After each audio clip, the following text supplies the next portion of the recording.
Façamos o bem a todos. Façamos o bem a todos. Mas principalmente. Mas principalmente. Mas principalmente. Mas principalmente. Mas principalmente. Mas principalmente. Mas principalmente. Mas principalmente.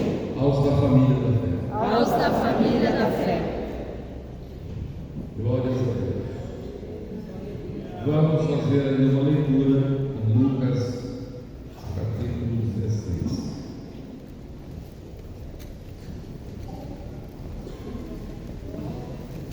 Lucas 16, verso 25.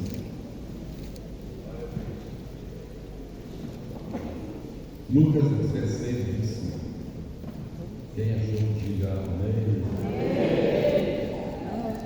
Disse, porém, Abraão: Filho, lembra-te de que recebeste os teus bens em tua vida. Vou pedir que vocês repitam comigo. Lembra-te, justo, lembra-te de que recebeste os teus bens em tua vida. De novo. Lembra-te de que recebeste os teus bens em tua vida. E Lázaro, igualmente, se é igualmente, a gente tem que repetir o que ele falou lá em cima. Então vamos lá. Lázaro igualmente recebeu os seus males na sua vida. Agora, porém, aqui ele está consolado. Tu está em tormentos. E além de tudo, está posto um grande abismo entre nós e vós. De sorte que os que querem passar daqui para vós outros não podem. De sorte que os que querem passar daqui para vós outros não podem, nem os de lá passar para nós. Então replicou: Pai, eu te imploro que o mandes a minha casa paterna. Pai, eu te imploro que o mandes a minha casa paterna. Porque tenho 5 irmãos. Para que lhes dê testemunho. A fim de não virem também para este lugar de tormento. Respondeu Abraão: Eles têm Moisés e os profetas. Ouçam. Pai Celestial, estamos diante da Tua palavra, nos ajuda, nos dá graça. Uma das palavras que eu tenho que falar, deixo de falar. Nem mais do que tu queres e nem menos do que tu queres. Eu te peço, Senhor, dá-me graça para falar nesta manhã e tarde. Em nome de Jesus. Amém. Os irmãos podem sentar-se.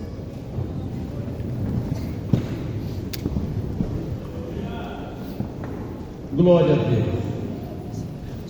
Meus amados, por favor, prestem atenção. Eu sei que a primeira parte da mensagem que eu vou falar aqui, aqueles que são alunos da escola dominical já estudaram quando estudaram a revista O Plano Divino para cada ser humano. Mas a palavra de Deus nos mostra que Deus tem controle. Quem acredita que Deus tem controle, levanta a mão e diga amém. Quantos já disseram assim: irmão, não te preocupa porque Deus está no controle? Quem já falou isso? Amém. Deus está no controle. Glória a Jesus. Muito bem. Mas quantos acreditam aqui que nós temos o livre-arbítrio e podemos decidir e não somos robôs na mão de Deus? Levante a mão. Quantos acreditam que a gente tem o direito de escolha? Levanta a mão. Amém. Também. O primeiro a levantar. Quem crer e for batizado será? Quem, porém, não crer será? Direito de escolha. Deus nos dá o direito de escolha. Agora surge a pergunta, pastor Humberto, se Deus está no controle e ao mesmo tempo Ele nos dá o direito de escolha, como é que funciona isso? Ou Deus está no controle e aí a gente não escolhe, ou é a gente que escolhe e aí Deus não está no controle. Essa é a discussão que se trava entre os calvinistas e os arminianos durante muito tempo. Mas o que a Bíblia Sagrada está nos mostrando aqui é algo que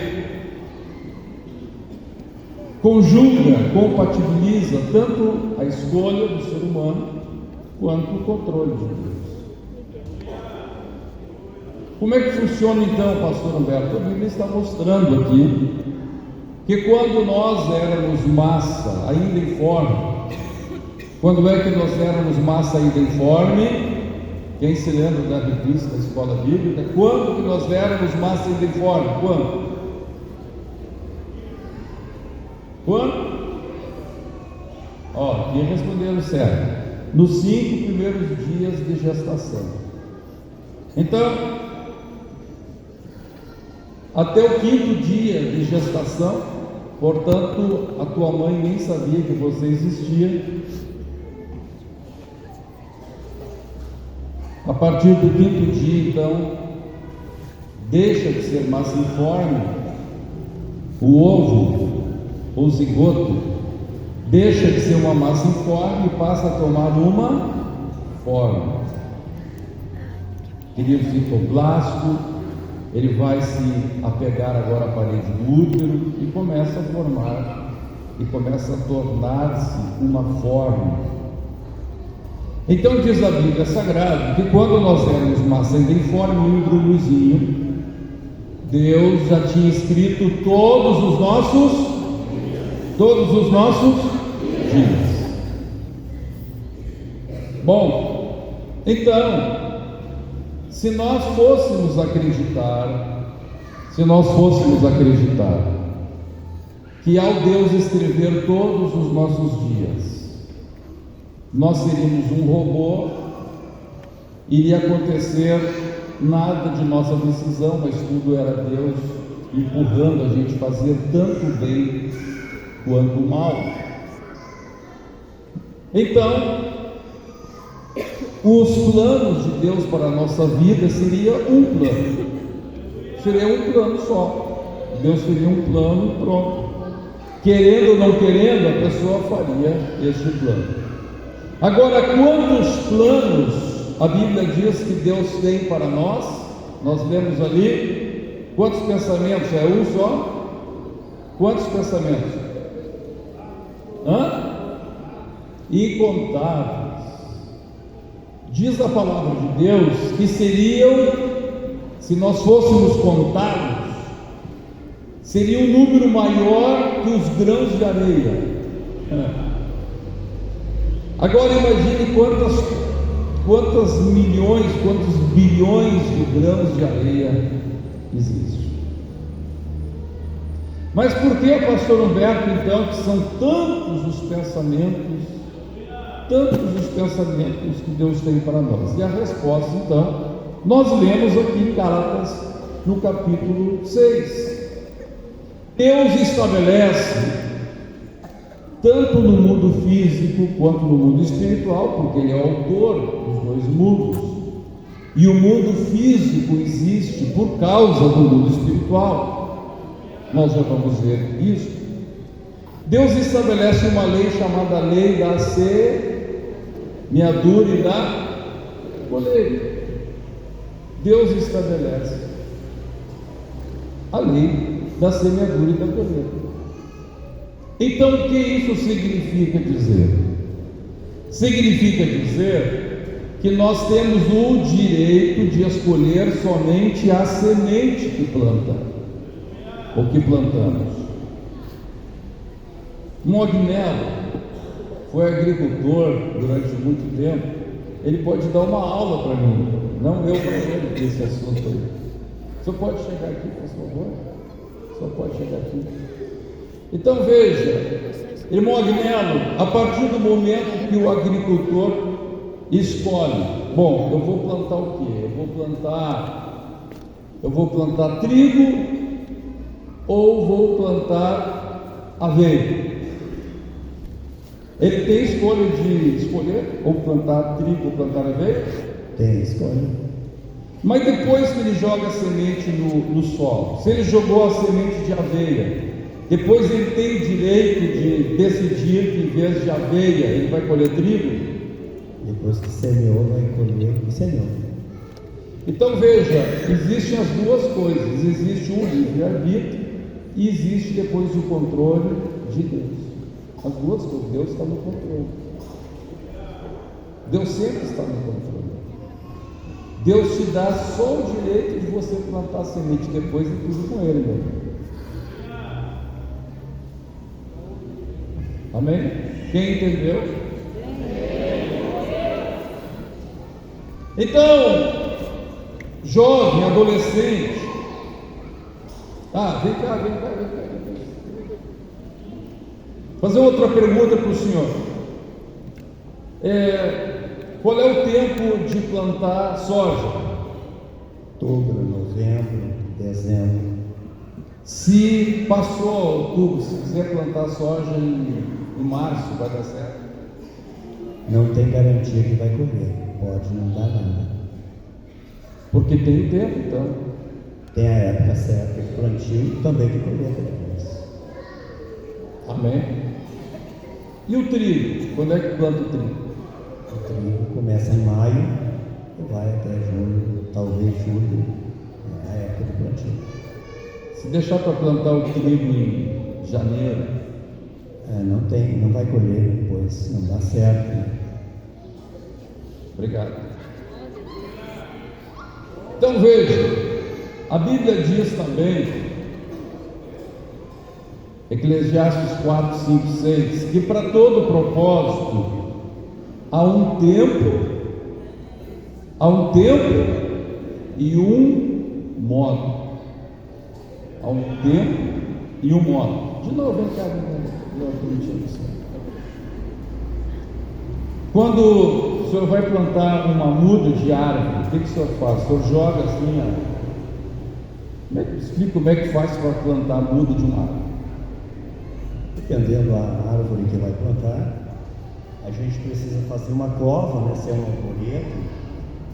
Mais ou menos quanto de profundidade vai ser? Em torno de 40 por 40 de fundura e espessura a cova. Coloca adubo embaixo, né? Coloca a terra e depois coloca a muda em cima, para ter uma muda bem desenvolvida.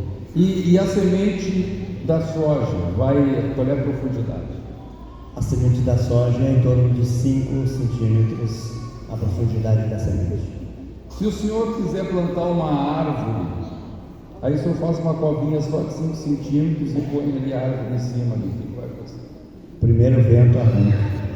E se o senhor plantar aquela semente de soja a 40 centímetros de profundidade, o que vai acontecer? Não vai conseguir nascer. Então tem um tempo e tem um modo. Obrigado. Aleluia. Quem está compreendendo aqui? Então, está na opção do agricultor fazer uma cova de 40 centímetros para plantar árvore ou de 5 centímetros, ele tem escolha? Mas depois que ele toma a escolha, aí ele continua no controle da coisa ou não? Não, ele só tem direito de escolher. Depois está na lei de Deus.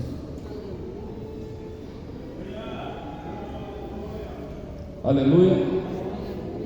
Então tem o tempo, tem o modo, tem a forma.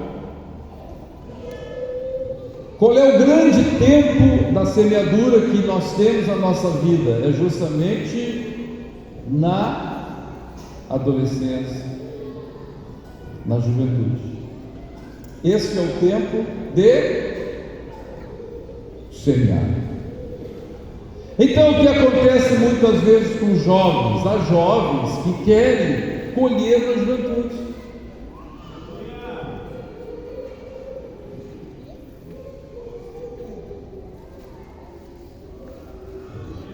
Querem colher, eu brinco, querem colher só rabanete. Eu gosto muito de plantar. E quando eu era assim mais jovem, gostava de plantar, o que eu gostava mais de plantar, irmão Daniel, era rabanete. Sabe por que eu gostava de plantar rabanete? Porque em 21 dias eu já podia colher. É rápido.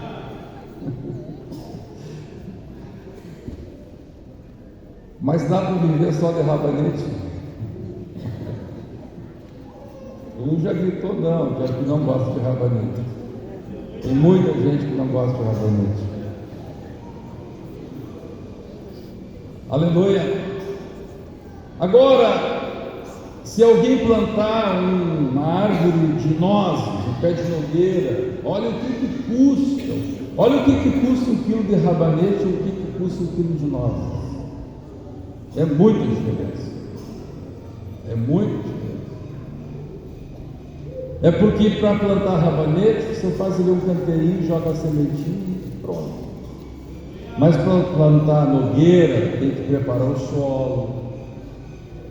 Para plantar um pé de oliveira, por exemplo, tem que deixar o solo alcalino, jogar calcário, cavar lá 45, 50 centímetros.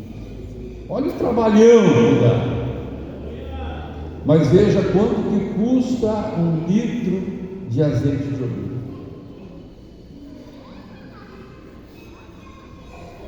Então escute, por que a Bíblia diz então que Deus escreve para nós milhões, bilhões de planos? Por quê? Exatamente por isso.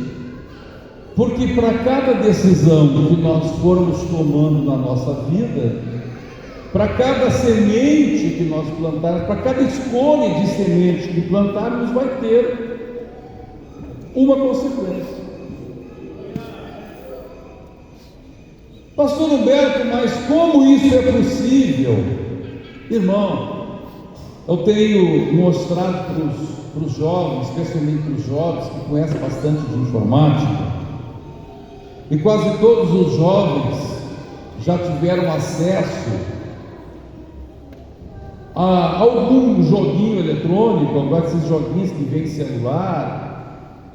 Tem esses super jogos. Eu nunca tive oportunidade e nem quis mesmo, né? Não tinha oportunidade tive, mas não quis jogar os tais de, acho que é RPG, que são jogos que são praticados por milhões de pessoas. Se você entra num joguinho de RPG pela internet, pode ter aí milhares e milhares e milhares de pessoas jogando ao redor da terra. E a pessoa escolhe ali, se é um jogo de guerra, ele escolhe ali no computador qual a arma que o soldadinho dele vai ter. Ele escolhe, vai escolhendo, ele vai fazendo as escolhas dele. O jogador, ele tem o direito de fazer as escolhas, mas depois de fazer a escolha, já tem uma programação. Alguém que programou aquele software, alguém que programou aquele jogo, já estabeleceu ali quais as consequências que vai ter naquela escolha. Quais as consequências que vai ter se dar um tiro ali, acertar um tanque, acertar um soldado, acertar um cavalo, seja o que for. Agora, irmãos e irmãs, se um ser humano que é menos que uma poeirinha nesse universo que Deus fez, consegue estabelecer um jogo ali no computador que milhões de pessoas, milhares de pessoas podem jogar,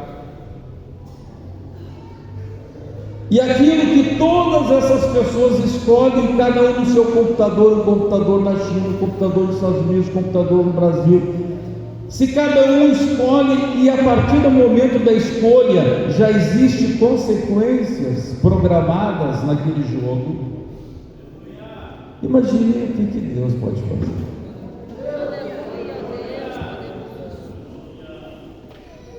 Quem entendeu, diga amém. Imagine o Deus que criou todo este universo, que criou os céus e a terra, pode fazer. Aleluia. Então veja, irmãos, quantas decisões que nós vamos tomando cada dia, para cada uma delas tem as suas consequências, já escritas por Deus. Para cada semente que eu plantar, tem uma consequência. Vamos lá. Quando você veio aqui mediante uma decisão. Você poderia ter escolhido não vir aqui? Poderia ou não poderia? Sim ou não? Sim.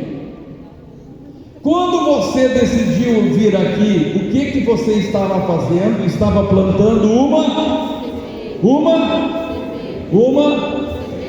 mais forte, aleluia. Então, por favor, diga para quem está ao seu lado: hoje você plantou uma semente.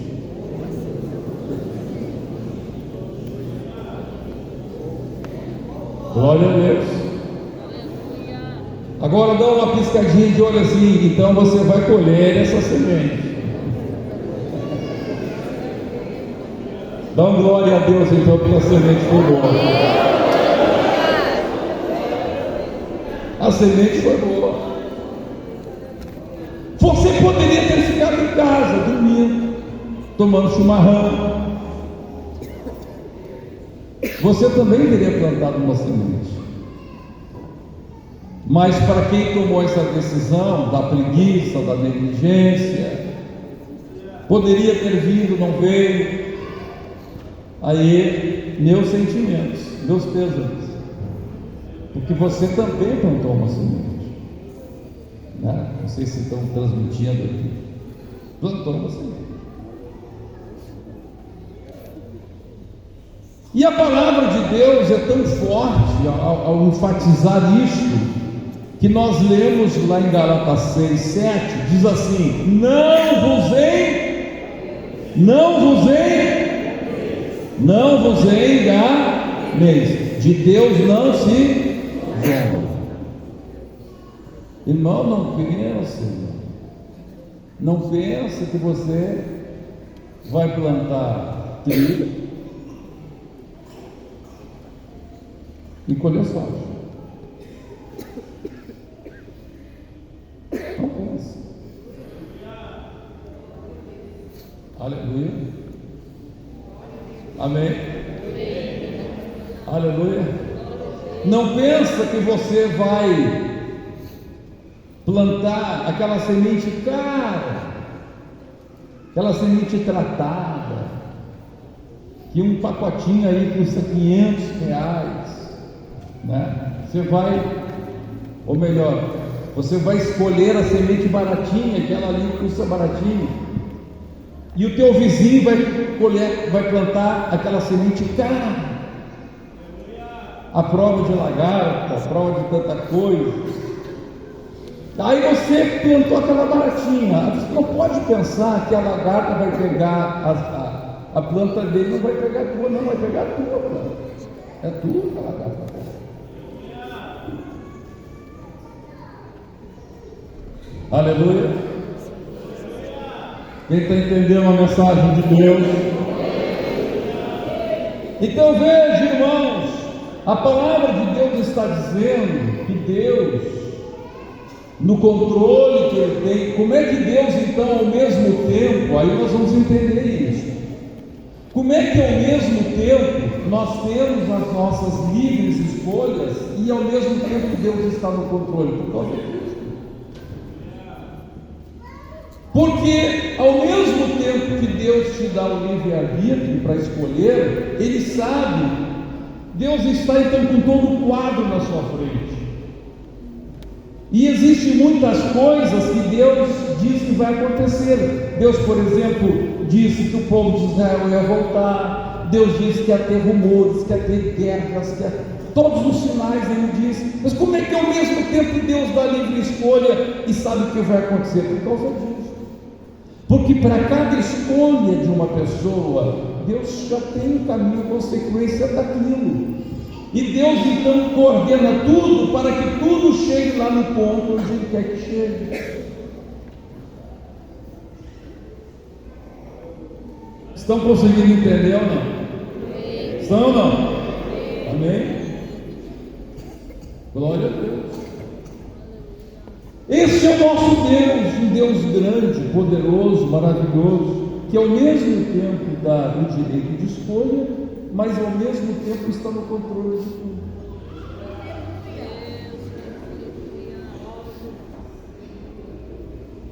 E Ele está dizendo: olha, você não pode zombar de mim. Você pode zombar do pastor, pode dizer assim: o pastor não está vendo nada que eu estou vendo. Você pode zombar da esposa, pensa assim: mas a velha nem imagina o que eu estou fazendo. Você pode zombar dos pais,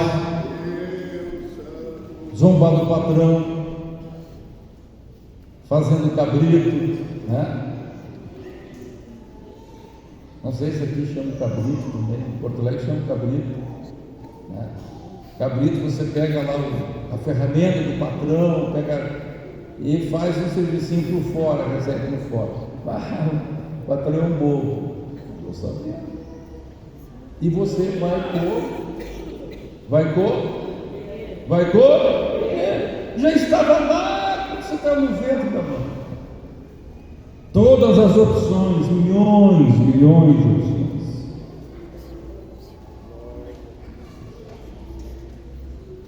Aleluia.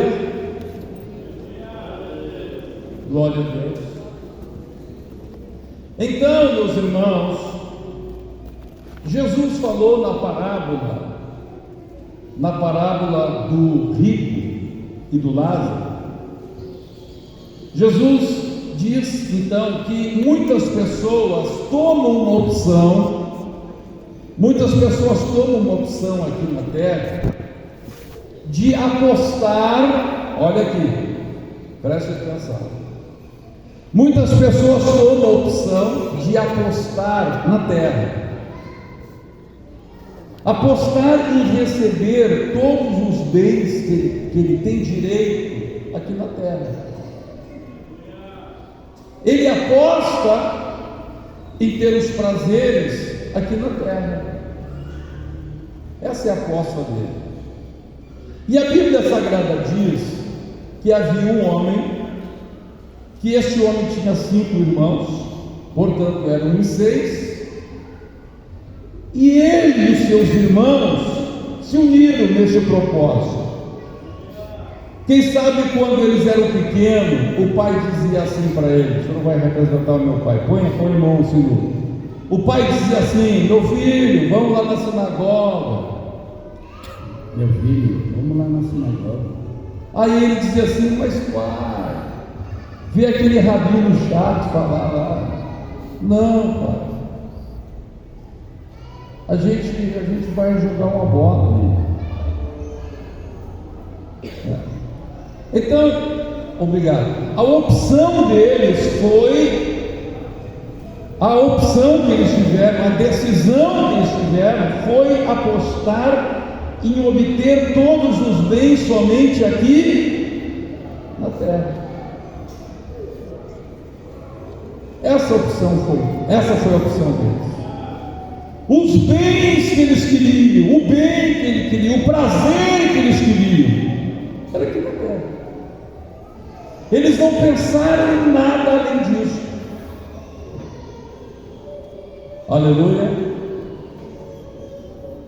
Mas diz a Bíblia Sagrada que havia um outro homem, vizinho deles, e esse homem não era rico como esse homem junto com seus irmãos. Esse homem era pobre, além de pobre, estava ali cheio de feridas. E esse homem, apesar de ter todo, humanamente falando, todo o direito de reclamar de Deus, ele podia dizer assim: olha aí, Senhor, esses ricos aí não te servem, não te buscam, e estão aí comendo do bom e do melhor, e eu aqui, Senhor, que te amo, que te quero, estou aqui nesse sofrimento. A Bíblia diz que não, que mesmo sofrendo males aqui na terra, ele não apostou na terra. A sua fé em Deus não estava baseada naquilo que ele recebia na terra. A sua fé em Deus estava baseada naquilo que ele esperava lá.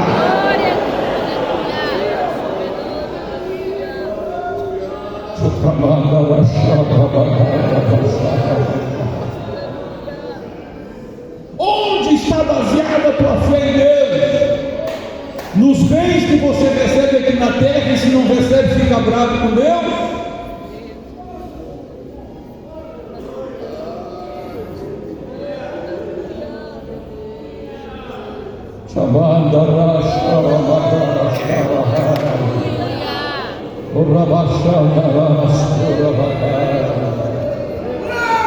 Aleluia, aleluia, aleluia.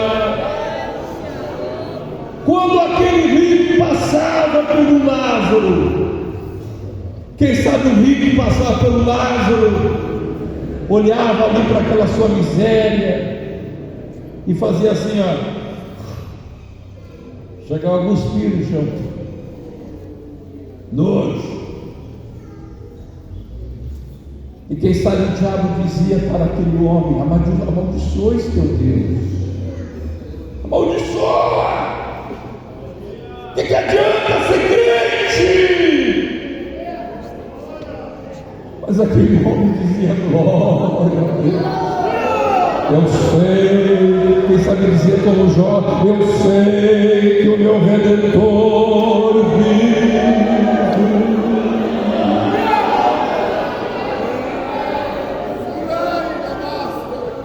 Quando ele fazia isso, quando o rico virava o rosto, estava uma cuspida no chão, o que ele estava fazendo? Estava plantando uma semente. E quando o pobre, mesmo naquela situação difícil, quando Lázaro, naquela situação miserável, mas mesmo assim, ele olhava para além do rio, para além da eternidade, para além da morte, para além do sofrimento, para além do sol, para além das estrelas, ele olhava para o mundo eterno, para a glória de Deus. Ele estava fazendo o quê? Plantando a semente.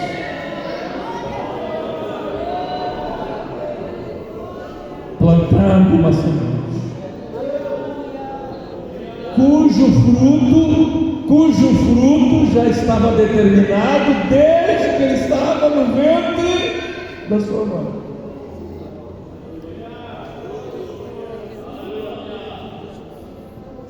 Aleluia. Oh glória. Dá glória a Deus. Joga uma sementinha para cima. Dá glória a Deus. Oh, Mabachanda, Barachou, Bericanda, Aramai, Mexeu, Rabachá.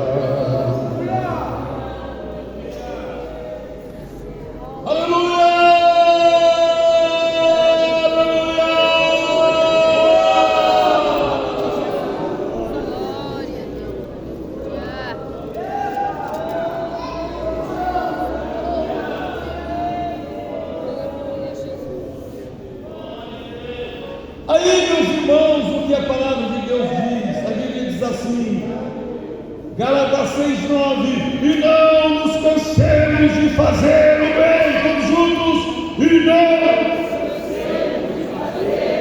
está muito fraco, e não nos cansemos de fazer o bem, mais uma vez, e não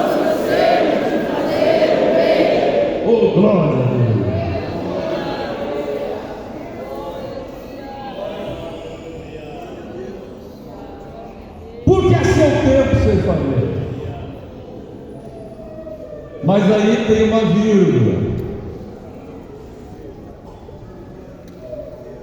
Tem uma vírgula e fala agora sobre o tipo de solo em que nós vamos plantar. Diz assim, mas antes de falar no solo de novo, que pedia o auxílio do nosso especialista. Aleluia, glória a Deus. Meu irmão, se o senhor vai plantar soja, tá? Vai plantar soja. Quero plantar soja. Okay. Aí alguém lhe oferece uma terra, pura areia, ele é areal, assim, lindo, brilha de sol, branquinho. Aí vem outro e lhe oferece uma terra pedregosa, cheia de pedra. E vem outro e lhe oferece uma terrinha vermelha, assim, vai, pelas colinas. Qual das três você vai escolher? Escolher melhor.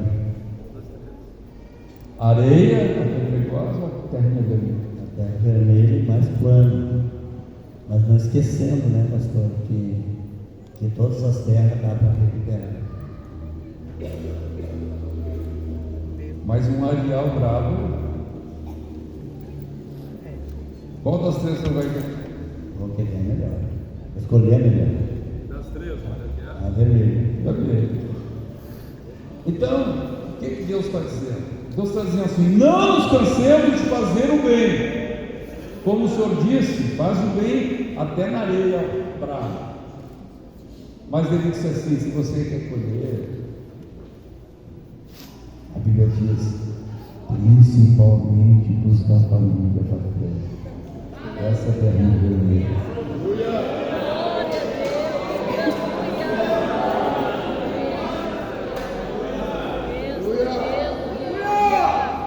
Aleluia. Por que isso? Porque Deus diz assim: faz o bem para todos. Mas se você quer colher, por que isso? Nós vamos entender uma coisa. Vamos abrir a Bíblia em Efésios. Quem está acompanhando Gálatas 6 é só pular a página para o outro lado, assim, você nem virar a página, só para o outro ladinho ali. Tá. Glória a Deus. Então Gálatas 6 está dizendo: não nos cansemos de fazer o bem, porquanto a seu tempo ceifaremos, se não desfalecermos. Por isso, enquanto tivermos oportunidade, façamos bem a todos. Então tudo que é terrinha, vai jogando uma sementinha lá. Mas você vai carregar a semente na terra vermelha. Aleluia.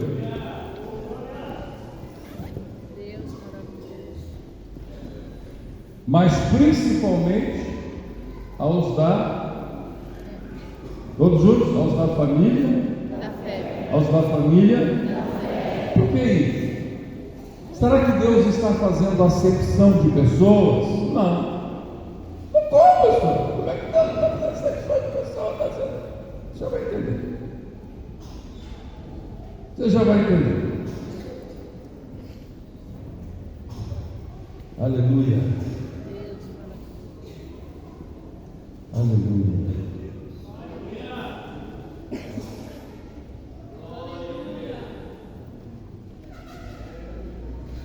Bendito, Efésios 1:3.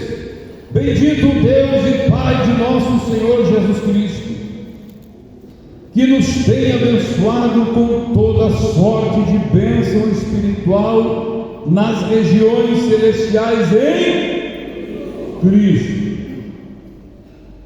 Assim como nos escolheu, o que diz depois? Nos escolheu nele. Então como é que Deus escolheu a mim e a ti? Deus não escolheu assim: vou escolher o Dirceu. Não. Deus disse assim: eu vou escolher quem estiver nele. A escolha de Deus, do que Ele quer fazer comigo e contigo, não é porque Ele olhou para o Mognel e disse assim, mas gostei do bigodinho daquele homem lá. É aquele, não. É porque Ele estava nele, em Cristo. Aleluia. Glória a Deus. Escolheu nele. Quando?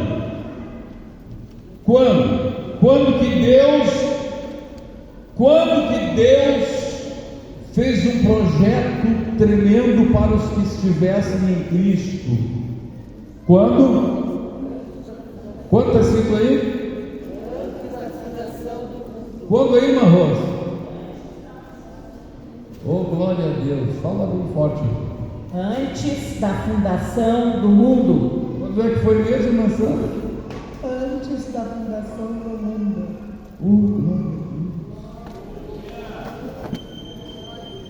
Glória a Deus. Amém. Aleluia. Sabe, meus irmãos, que tem muita gente, que sabe, a maioria das pessoas pensam assim: o que é igreja? Para que existe igreja? A maior parte das pessoas pensam assim: eu acho que Deus fez o mundo, Deus fez o Adão, a Eva, e aí o Adão e a Eva lá pisaram em cima da casca da banana, lá caíram, escorregaram, se espatifaram. Aí Deus coçou a cabeça e disse: bom, mas agora o que a gente vai fazer? Aí quem sabe o Espírito Santo disse assim para Deus: Deus, quem sabe aí a gente manda Jesus para a terra, aí dá um jeito desse camarada aí aqui. Nos pegou de surpresa esse negócio aí.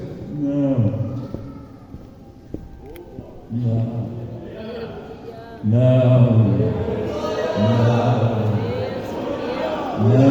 antes da fundação do mundo, Deus já estava pensando na igreja.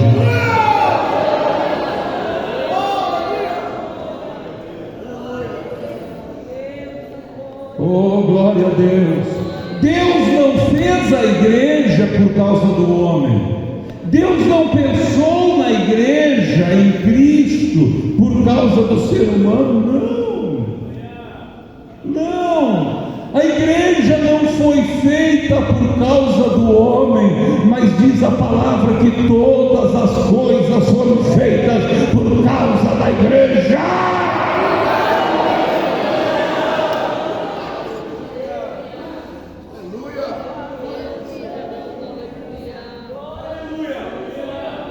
Valeu, glória a Deus aí. Valeu, glória a Deus aí, irmão. Valeu, glória a Deus aí, irmão. Antes da fundação do mundo, antes de Deus criar o sol, a terra, o Adão, a Eva, Ele estava pensando na igreja.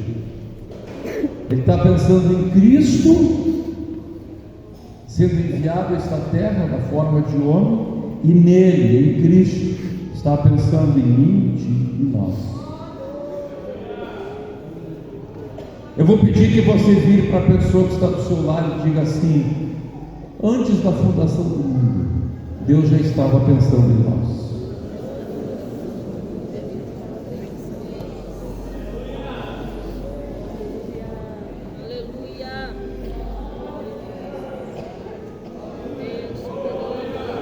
Que extraordinário isso. Que extraordinário isso. Oh, aleluia. Continuemos. Assim como nos escolheu nele antes da fundação do mundo, para quê? Para quê? Sermos santos e irrepreensíveis perante Ele.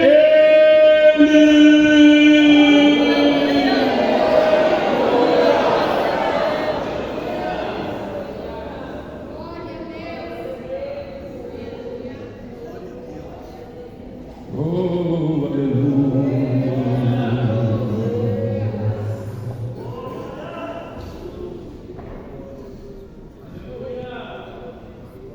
Verso 22. E Deus pôs todas as coisas debaixo dos pés, e para ser o cabeça sobre todas as coisas, deu Cristo à igreja, ou deu a igreja. Verso 23, a qual, todos juntos, a qual a igreja, o que a igreja é? O seu corpo. O que mais? A plenitude daquele que a tudo enche em todas as coisas.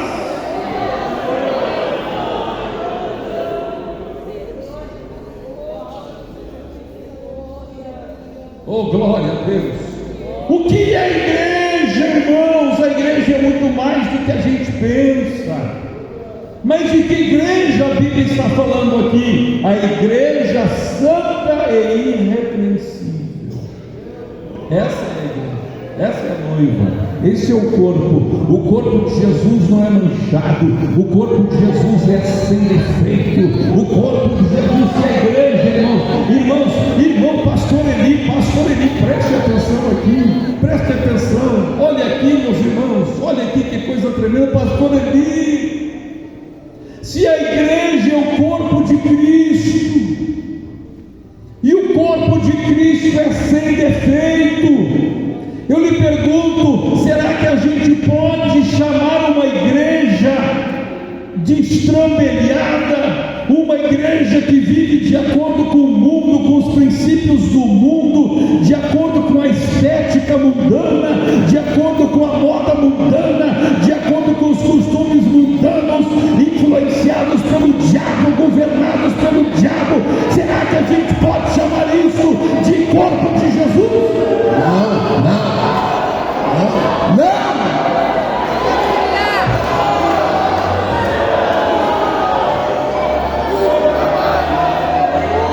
O corpo de Jesus não é feridento, o corpo de Jesus não é mais cheiroso.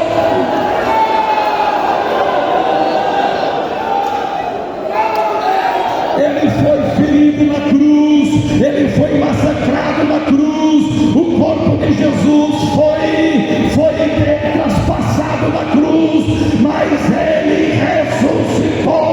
O seu corpo é glorificado, o seu corpo é exaltado, o seu corpo é santo.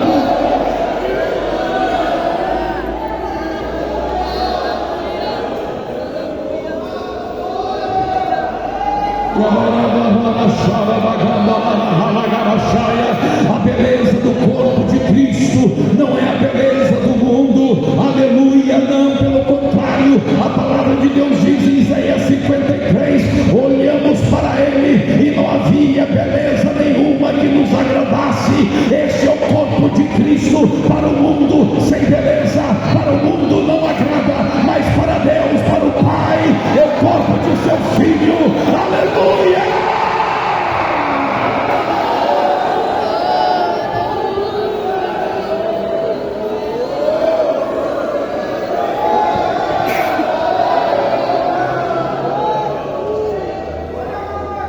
Olha o que diz o verso 4: assim como nos escolheu nele antes da fundação do mundo, para sermos santos e irrepreensíveis, escute, santos e irrepreensíveis perante o mundo.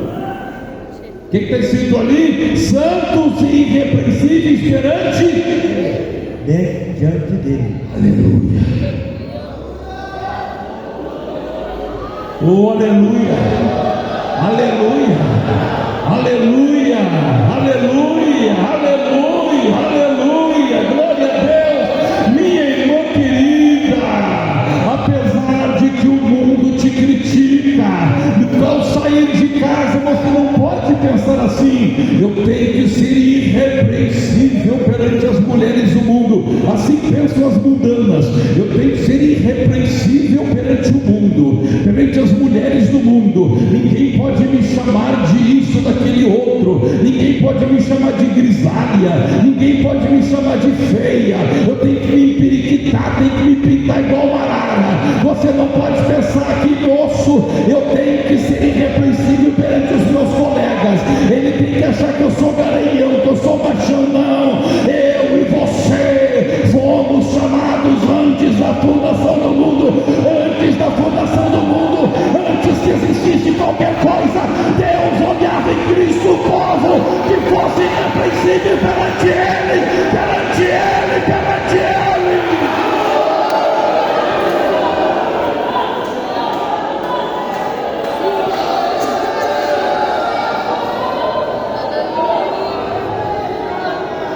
A igreja não pode pensar no aplauso do mundo. A igreja não pode pensar no aplauso desta terra.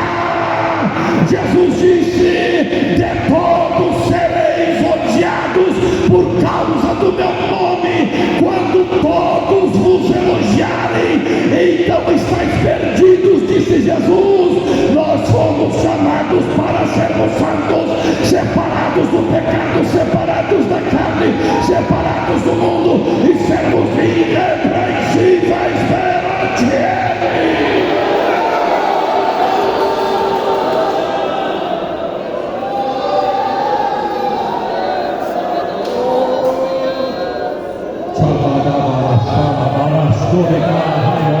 Aleluia, feche os seus olhos, levante as suas mãos aos céus e adore o Senhor, e adore o Senhor, e adore o Senhor, adore o Senhor Jesus, glorifique, deixa que os seus ouvidos ouçam a tua voz, dizendo: nós te adoramos, Senhor, nós te adoramos, porque antes da fundação do mundo, antes que o Senhor criasse qualquer uma das coisas que existem, o Senhor estava pensando em nós, o Senhor estava pensando na igreja.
A igreja é o corpo de Cristo, é a noiva do Cordeiro.